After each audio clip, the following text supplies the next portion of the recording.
અમરેલી જિલ્લાના રાજુલામાં ધારાસભ્ય હીરા સોલંકીના બાકી વીજ બિલનો મુદ્દો ચર્ચામાં આવ્યો છે। ધારાસભ્યનું વીજ બિલ નહીં ભરાતા ભાજપમાં અંદરોઅંદર ડખાવ સર્જાયો છે।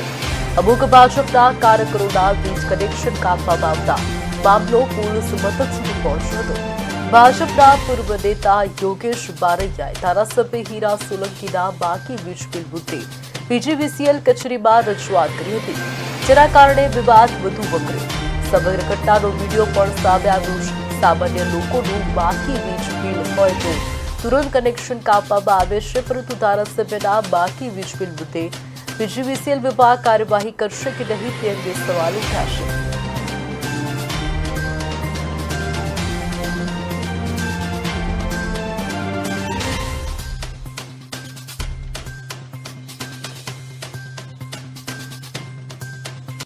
બિલ નથી ભર્યું તે બાબતે ભાજપમાં અંદરોઅંદર ડખા ચાલી રહ્યા છે અને અમુક જે ભાજપવાળાના કનેક્શન કાપવામાં આવ્યા બિલ બાકી હોવાને લીધે અને મામલો પોલીસ સ્ટેશન સુધી પહોંચ્યો છે।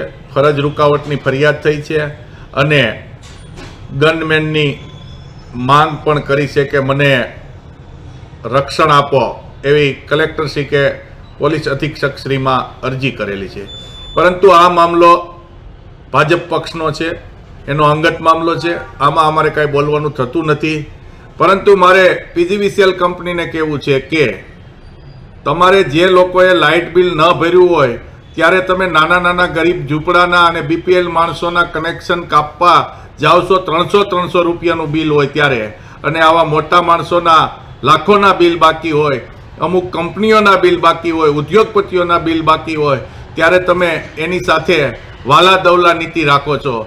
અને પીજીવીસીએલ એટલે કે જીબીએ તમામ ગ્રાહકને સરખો ન્યાય આપવો જોઈએ।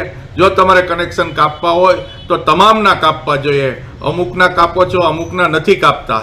આ બાબત ઘણી દુઃખનીય છે અને સાથે હું જણાવું છું કે આગામી 10 દિવસની અંદર જો રાજુલાના ધારાસભ્યશ્રીનું લાઇટ બિલ ભરવામાં નહીં આવે તો અમે કોંગ્રેસ પક્ષ રાજુલાની જનતા પાસેથી, વેપારીઓ પાસેથી લોકફાળો કરી અને જે કંઈ પૈસા અમારે પાસે એકઠા થશે તે અમે તેમની લાઇટ બિલમાં જમા કરાવશું એવી અમે કોંગ્રેસ પક્ષ એમને ખાતરી આપીએ છીએ પીજીવીસીએલને કે આગામી દિવસોમાં કોંગ્રેસ પક્ષ રાજુલાના ધારાસભ્યશ્રીનું 10 દિવસની અંદર લાઇટ બિલ ભરી આપશે।